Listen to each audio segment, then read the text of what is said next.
au bord de ma terrasse, il fait un temps absolument merveilleux.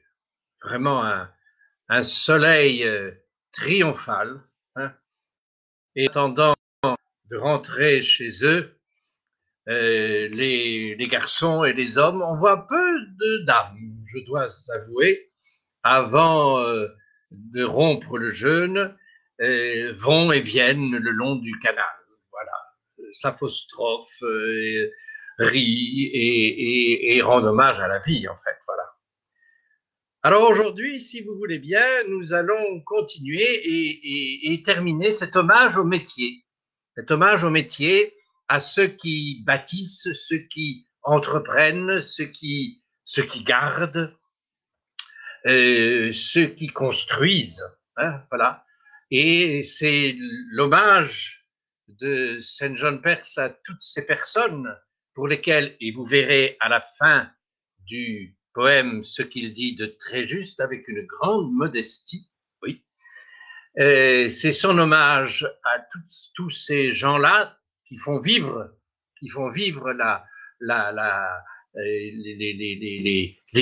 les navires, les fleuves, les routes et les découvertes. Voilà.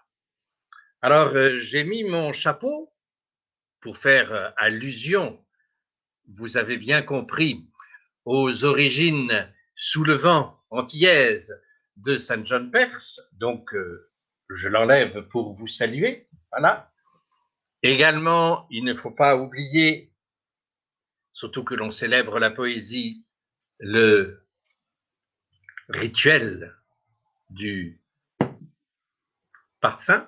Et aujourd'hui, je voudrais dédier cette deuxième partie d'exil de Saint John Perse, qui est un des chapitres de son recueil Éloge, à un de mes amis de Paris, un médecin, un docteur Khalid Ibouhissen, voilà. Hein.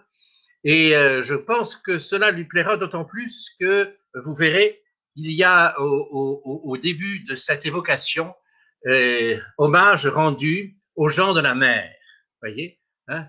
Je songe aussi à mon jeune cousin Sébastien Hou, qui lui est skipper, hein, et donc à tous ces gens pour lesquels la mer, et pour le docteur Ibouhissen, c'est cela qui lui permet, en plus, je crois, de sa famille, que je salue ici, de survivre à sa vie, si vous voulez, voilà. Et donc, je souhaitais le lui dédier. Voilà.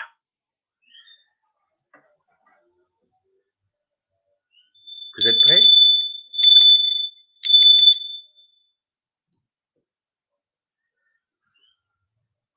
Celui qui règle en temps de crise le gardiennage des hauts paquebots mis sous scellés à la boucle d'un fleuve couleur d'iode du purin, et sous le limbe des verrières, au grand salon bâché d'oubli, c'est une lumière d'agave pour les siècles et à jamais vigile en mer.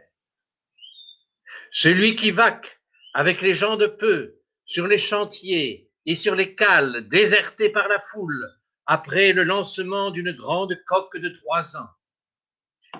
Celui qui a pour profession d'agréer les navires.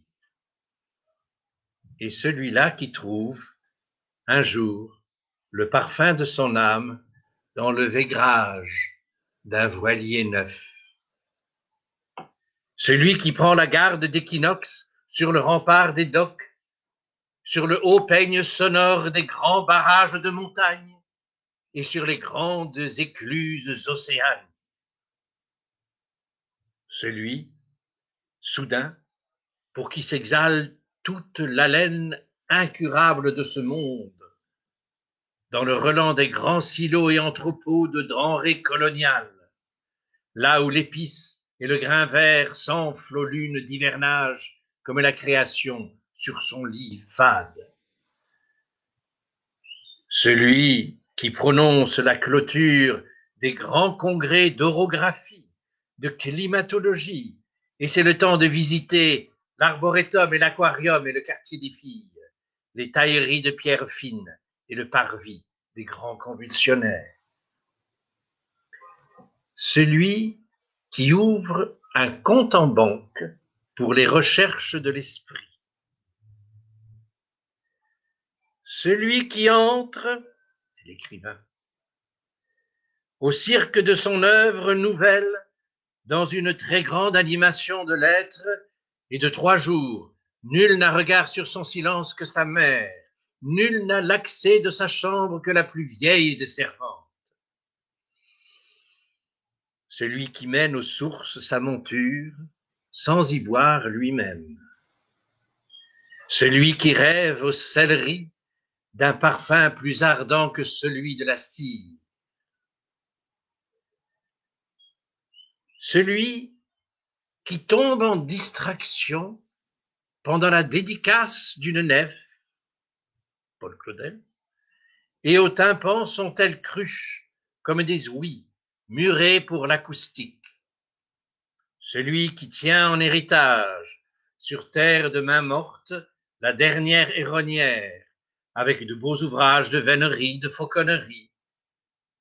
Celui qui tient commerce en ville de très grands livres, Almageste, Portulan et Bestiaire.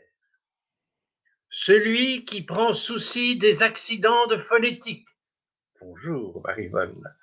De l'altération des signes et des grandes érosions du langage, qui participe au grand débat de sémantique, qui fait autorité dans les mathématiques usuelles et se complaît à la supputation des temps pour le calendrier des fêtes mobiles, le nombre d'or, l'indiction romaine, les pactes et les grandes lettres dominicales.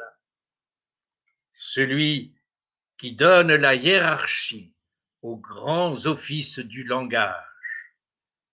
Celui à qui l'on montre, en très haut lieu, de grandes pierres lustrées par l'insistance de la flamme, ceux-là sont princes de l'exil et n'ont que faire de mon chant.